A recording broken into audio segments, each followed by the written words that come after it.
Welcome to a belated edition of Monday Musings. Yes, you read the title of this podcast episode correctly. Yeshiva University's annual Seforim sale is once again refusing to carry Kahane on the Parsha, a book which contains 104 Divrei Torah by Rabbi Meir Kahane and his son Binyamin Kahane. Now, you would think that after the horrific attacks of October 7th, the Seforim sale would be rushing to sell Rabbi Kahane's books. But no, because you have to understand, YU is a very tolerant place, but only when it comes to heresy and woke causes. When it comes to policies that would save Jewish lives in Israel, YU is very intolerant. Now, this scandal actually began 8 years ago. It was 2 years after I published Kahane on the Parsha. I offered to sell this book to the Seforim sale, as I had the previous year. In 2015, I offered to sell them Kahane on the Parsha, along with some of my other books, like Movers and Shakers, that's my book of interviews. The Seforim sale sold the book. The next year, I came to them again, and they said, oh no, this year, I don't think we can sell the book. I said, why can't you sell the book? They said, well, because the previous year, some people complained. Also, people will think we endorse Kahane if we carry the book. I said, you carry every book under the sun. You carry 10,000 titles. You're basically like a bookstore. You're like a library. No one thinks that a bookstore or library endorses every book on its shelves. I said, you sell books by Mordechai Kaplan. You sell books by Louis Jacobs, by David Walpe, by David Galinkin, by Shmuley Bateach. Now, for those of you who don't know, Mordechai Kaplan was the founder of Reconstructionist Judaism. And he actually was a true halachic apikoros, since he was very knowledgeable and had smicha from Orthodox Rabbanim. David Walpe is a conservative rabbi who made headlines years ago for publicly stating that Yetzias Mitzrayim never happened. Louis Jacobs was a British rabbi whose views were problematic enough that even the highly tolerant Rabbi Jonathan Sacks refused to attend his funeral when he passed away in 2006. David Galinkin is another conservative rabbi and a conservative posek, quote unquote, whatever that's supposed to mean. And Shmuley Bateach, well, Shmuley Bateach doesn't need any introduction, but the Seforim sale actually had the chutzpah to sell his Kosher Jesus book. So I asked, the Seforim sale had, how in the world can you sell books by these people but not sell a book by Rabbi Meir Kahane? I didn't get a response. The answer was no, and that was that. So I protested. I hung up signs on Yeshiva University's campus, and I stood outside the sale with a big sign and handing out flyers. Well, needless to say, the Seforim sale managers were not happy with me. They were not used to having protests. Everyone in the sale was asking about, why aren't you selling this Kahane book? The heads of the Seforim sale came out to me and said, why are you doing this? How come you're handing out these flyers? I said, it's very simple. You refuse to sell Rabbi Kahane's books. Rabbi Kahane was a hero, but you don't have to agree with him. You're selling 10,000 titles. It's just one book among many. Just sell his book too. No, they refused. I said, well, if you refuse, I'm going to continue protesting. And that was that. Fast forward the next year. I was not in the mood to protest again the next year. First of all, I don't particularly like face-to-face confrontations, and my bosses at the Jewish Press actually were intimidated the previous year by an angry phone call by one of these Seforim sale managers. In retrospect, that should have been a warning sign to me that while the Jewish press speaks tough, it will run for the hills at the first sign of leftist pressure, a lesson I learned the hard way in 2021. But in any event, so protesting in 2017 wasn't really an option, or at least protesting the way I wanted to protest wasn't really going to be an option. The Seforim sale didn't know that. But anyways, I approached the Seforim sale and I said, look, I don't want to go through a repeat of last year. Let's work something out. And the Seforim sale manager, the CEO, was a new CEO. Every single year it's a new CEO because it's a student-run Seforim sale. But he knew about the protest because he had worked the previous year. And he said, look, thank you so much for approaching me. But because of what you did last year, I don't really want to sell the book this year. But I'll tell you what, if you promise me that you're not going to protest this year, I will, basically ensure that the book is sold the next year. I can't guarantee it, he said, but I will make sure I'll put in a very, very strong recommendation to next year's CEO. I'll tell him what happened. I'll tell him about our agreement. Okay, I didn't want to make a big deal for all the reasons I just mentioned. So I said to him, fine. The next year, I fill out the independent vendors form like I had the previous years. But the Seforim sale didn't get back to me. They didn't sell the book. They broke the agreement. The next year, I said to myself, you know what? Because the year that they refused to sell the book, 2016, one of the main people behind the Seforim sale said, well, what if we sell a book by Kahane, but not your book by Kahane? All right, so they're being childish. They want to save face. So I thought to myself, you know what? Let me do it that way. So I wrote to Mrs. Kahane. Yes, Rabbi Meir Kahane's wife is still alive, Baruch Hashem. And I said to her, would you mind perhaps selling your husband's books directly to the Seforim sale? She agreed. And so the Seforim sale that year sold Kahane's books, I think they sold Revolution or Referendum. That's one title. That's his last book, a great book, by the way. They sold Uncomfortable Questions by Comfortable Jews. I think they sold Why Be Jewish. And I actually was much happier that way. I'd much rather people buy Kahane's political books than they buy his Divrei Torah.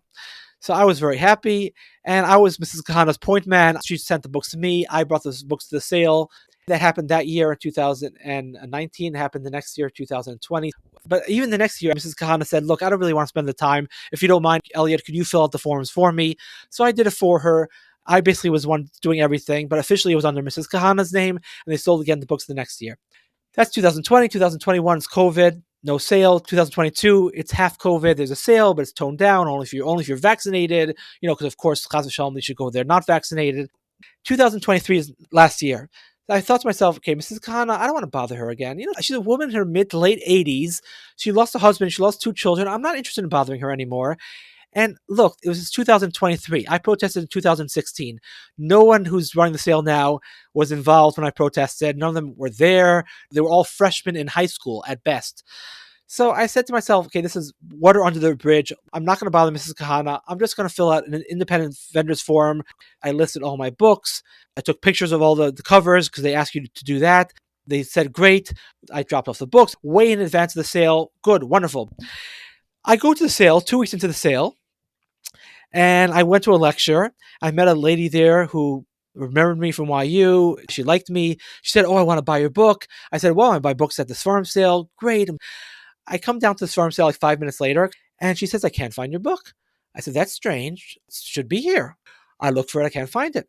I go over to the farm sale manager. His name is Moshe Nasser. That's an interesting name, by the way. Nasser was the person who started the 6-Day War, killed a lot of Jews. But this is Moshe Nasser, so, the Jewish version, hopefully a good guy. And so I said, what happened to the book? He said, I don't know. I'm not sure. I'll look into it. After I spoke to him, I go around to look for the other books. The Kahane books. The Kahane books are not there either. Then I look for the book by Rabbi Dov Katz that I sold about the Muslim movement. That book is not there either. Then I look for my mother's book, because for my mother's special birthday a few years ago, I collected many of her articles that she had written and interviews that she had done. I looked for her book. Her book is not there either. I said, that's weird. I looked for this farm sale manager again. I can't find him. So when I go back home, I email him. I said, I thought only my book was missing, but all my books are missing. What's going on? I don't want to go through the whole history, but the short end of it is I emailed him and called him and his assistant numerous times. Every single day was another answer. So, this farm sale is ending in a week. Please, could you locate my books and put them up for sale? Oh, yeah, we're going to look into it. Every day was another excuse. And I was trying to be Dan Lachafschot. I said, it's not possible that 7 years later they would hold a grudge. These people were not around. It's just not possible they would hold a grudge like that. Like, these are from Jews. From Jews don't hold grudges. From Jews are not allowed to hold grudges. It just can't be. But finally, after like 5 or 6 days, I realized that they're not selling the book. Obviously, this is on purpose, and they're lying about it. So I wrote them a very long email saying that this behavior is absolutely outrageous. And I went through the entire history, how I submitted 8 books for sale, how they took them, but they never sold them, and they never even let me know that they weren't selling them. And I ended off that the way they've treated me is so outrageous that I plan on publicizing what they did to the entire campus and beyond, unless they give me answers about what happened. They still have not answered me what actually happened to my books. As soon as I sent that email, I got an almost immediate response by not the Seforim cell, by an associate dean at YU, Michael Strauss. He's an associate dean at the business school. And he gives me the royal treatment. I'm so sorry. Can I speak to you over the phone? Could we meet? They shouldn't have treated you this way. And they're little kids. They're mature. Then he says, yeah, it was what happened 7 years ago. I said, 7 years ago? They're holding grudge from 7 years? He said, I know it's not right, but please don't. I said, I'm going to protest. I said, no, please don't protest. Just you write to me. Next year, everything's going to go great next year. You're going to write to me, and early. Next year, you write to me very early. We're going to get together. We're going to meet with the heads of this farm sale. We're going to make sure everything goes smoothly. Just please don't protest. I agree they acted terribly to you. He gave me the royal treatment. He was a real businessman, very smooth. So I said to myself, it's not worth it. It was like the last day of the sale. For me to protest the last day of the sale, if he's going to take care of things, in the future everything will be good, I'm going to drop the issue. So this year, 2024, I write to Michael Strauss 2 months in advance. I say, you told me everything's going to go smoothly. Here we are, early December. He says, great, thank you so much. Send me the title, what you want to sell. I send him the titles. He's seeing the farm sale people. I write to them. I don't hear back. Long story short, I don't want to go through the entire thing, but every week was another story. And finally, last week, I say, it's a week before the Seforim sale. I haven't heard back from anybody except once. What is going on? This is ridiculous. You promised me things would go smoothly. They're clearly procrastinating. They're clearly playing me again. They clearly have no interest in selling the books. And he writes to me, I'm so sorry you feel this way. I'm going to speak to one of the heads of the Seforim sale. Tomorrow morning, I'll get back to you. The next morning, he says, you know what? I would just drop off all the books you want to sell to this farm sale, and then we'll be sorted out later. That's when I knew for sure they weren't going to sell the books, because it's not the way they operate. If you ask this farm sale to sell the books, they either say yes or no. They don't say just drop off all your books and schlep all your books over here and we'll decide later. That's not the way they operate. That's not the way any business operates. So that's when I knew they weren't going to sell it. The next day, this farm sale manager says, oh, yeah, just let me know when you want to drop off the books. I said, well, could you please let me know which books? Also, please let me know which time. When should I come over? Morning, night? What number should I call when I get there to make sure someone's there to pick up the books? I never hear back from them. The associate dean, Michael Strauss, writes to them the next day, says, I trusted your meeting with Mr. Resnick today. He never answered that email, not to me, not to Dean Strauss. Okay, so here we are on Tuesday. This farm sale started on Sunday. I hung up signs at YU today, all over the campus, letting everyone know about what happened.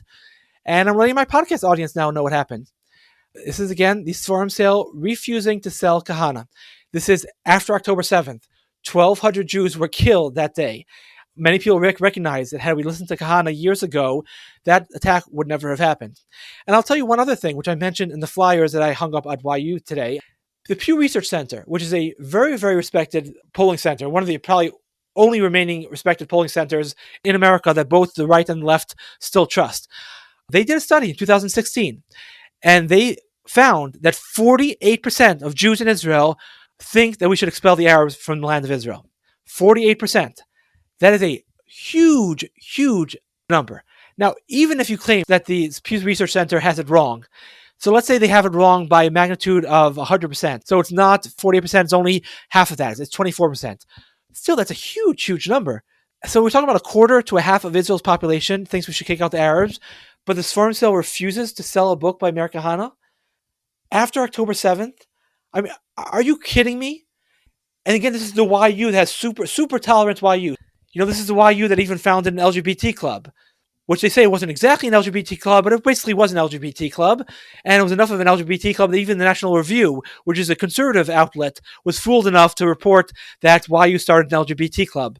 They have, I wonder if they still do this. When I was a student at YU, they had special candles at Yitzchak Rabin's yard site, celebrating Yitzchak Rabin's yard site. Yitzchak Rabin, a traitor to the Jewish people, someone who gave the Arabs, how many machine guns did he give them? 10,000, 20,000? So he has, tons of Jewish blood on his hands.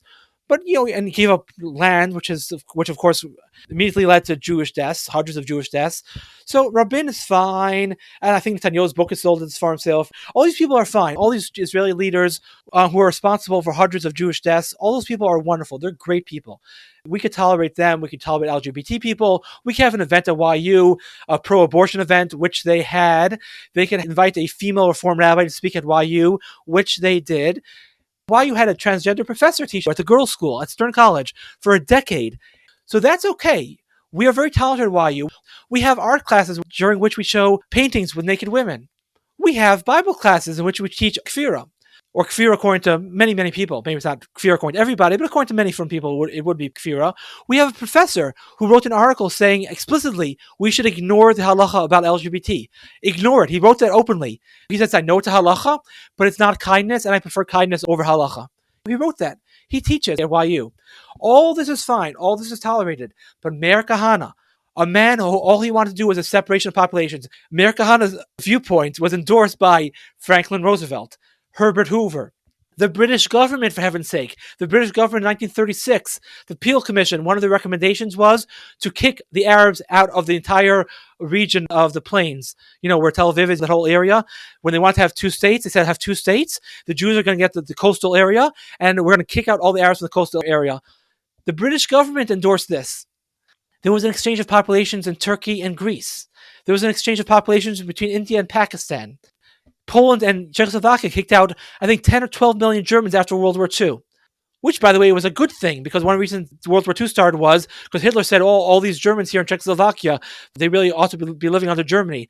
And not all those Germans were very loyal necessarily to their host countries either. So the Poles and the Czechs said, you know what, we're not interested in having Germans in our country anymore. Go to Germany. They kicked them out after World War II. If you have a problem in shul, your kids are fighting, what do? Separation. You sit on one side of me, the other kid sits on the other side. It doesn't make any sense to have two people who hate each other right next to each other. So if Jews and Arabs both think the same land is theirs, it doesn't make sense to keep them together. And by the way, leftists agree with this. Leftists don't think Jews and Arabs should be living together either. That's why they want to give the Arabs an Arab state in the West Bank and do what? And kick out all the Jews from the West Bank. Because they also realize that Jews and Arabs can't live together. So the only difference between leftists and Kahane is that the leftists think we should kick the Jews out, and Kahane thought we should kick the Arabs out. So Kahane had a very normal solution. A solution, again, endorsed by two presidents. By the way, this is well documented. You can read a book called A Historical Survey of Proposals to Transfer Arabs from Palestine, 1895 to 1947. I'll have a link in the episode description to this book by Rabbi Dr. Chaim Simmons. It is a great book in terms of documentation. It has like hundreds and hundreds and hundreds of footnotes of every major person. Many people, I think John Gunther, many normal mainstream people thought transfer was a wonderful, sane solution to the problem of how we're going to have peace in the Middle East. You have peace by not having two people who hate each other living in the same land.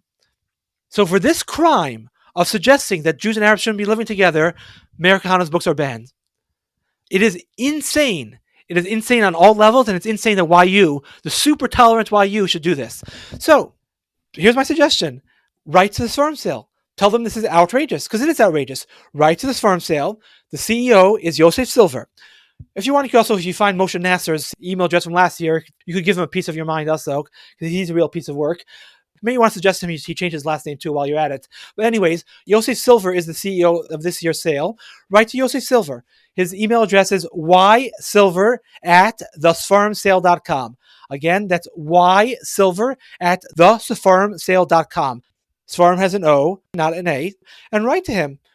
Some people don't write emails because it's going to take too long. So if you want to write a long email, great. But if not, you don't need to write a long email. Just one line, just saying, I am outraged that the Seforim sale is not carrying Rabbi Meir Kahane's books this year. I insist that YU be tolerant and carry them. That's all you have to write. Just one-liner, two-liner. Or I just heard on a podcast that you refuse to carry Kahane on the Parsha. This is a grave injustice. I insist that you carry it. Just something like that. You could use that exact language. You could use other language, but don't make it complicated, because often we don't want to protesting because we feel I'm not a writer. I don't know what to say. You don't need anything complicated. One line, two lines. That's it.